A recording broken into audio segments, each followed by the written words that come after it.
ആശേ കൊഴുക്കട്ട ഉണ്ടാക്കി തട്ടെ? ആ ആയിക്കോട്ടെ, പക്ഷെ കൊഴുക്കട്ട വെറൈറ്റി ആയിരിക്കും.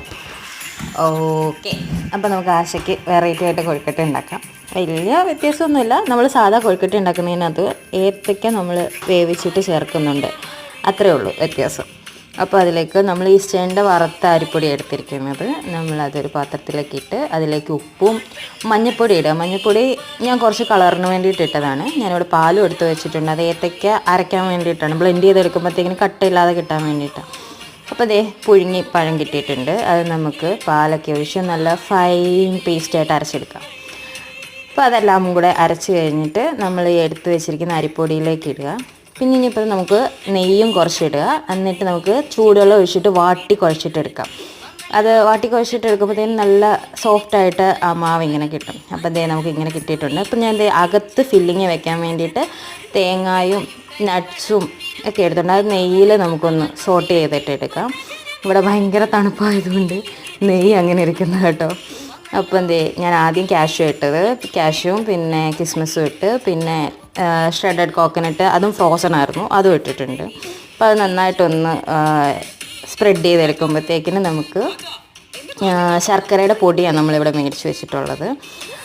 ശർക്കര ഇരിപ്പുണ്ടായിരുന്നു, പക്ഷേ എനിക്ക് ചീവാൻ മടിയുള്ളത് കൊണ്ട് ഞാൻ ശർക്കരയുടെ പൊടിയാണ് ഇട്ടത്. എന്നിട്ട് അതിലേക്ക് കുറച്ച് ജീരകവും ഏലക്കായും കൂടെ, അത് ഞാനിവിടെ പൊടിച്ച് വെച്ചിരിക്കുന്നത്.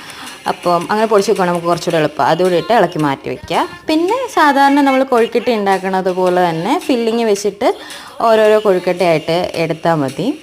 എനിക്ക് മധുരം ഭയങ്കര ഇഷ്ടമാണ്, അപ്പോൾ ഞാനിവിടെ കൂടുതലുണ്ടാക്കുന്ന മധുരമുള്ളതാണ്. അപ്പം ഇപ്പം ഞാൻ ഉണ്ടാക്കി അവരും ഇപ്പോൾ എപ്പോഴും മധുരമൊക്കെ കഴിക്കാറുണ്ട്. പക്ഷെ ഒത്തിരി കഴിക്കുന്നത് നല്ലതല്ല. ഇടയ്ക്കൊക്കെ ഡയറ്റ് എടുക്കുന്നത് നല്ലതാണ്, പക്ഷേ ഇടയ്ക്കൊക്കെ ചീട്ട് ഡേ എടുക്കുന്നത് നല്ലതല്ലേ. അപ്പം നമ്മൾ ഈ ചീട്ട് ഡേ ഒക്കെ വരുമ്പോഴത്തേക്കിനാണ് ഇങ്ങനെ ഉണ്ടാക്കുന്നത്. അപ്പോൾ ഓരോരോ കൊഴുക്കട്ടയായിട്ട് ഇങ്ങനെ ഉണ്ടാക്കി വെക്കുക. അത് ആ മഞ്ഞ കളർ കാണാൻ തന്നെ നല്ല ഭംഗിയില്ലേ. അപ്പം നമുക്ക് ഇതിങ്ങനെ ഓരോന്നോരോന്നായിട്ട് ചെയ്തെടുത്താൽ മതി. നിങ്ങൾ ഉണ്ടാക്കുകയാണെങ്കിൽ കുറച്ച് കട്ടി കുറച്ചിട്ട് ഉണ്ടാക്കുക. ഞാനിതിപ്പം ഫില്ലിങ് കുറവായതുകൊണ്ട് നല്ല കട്ടിയിലാണ് ഇത് ഉണ്ടാക്കിയെടുത്തിരിക്കുന്നത്.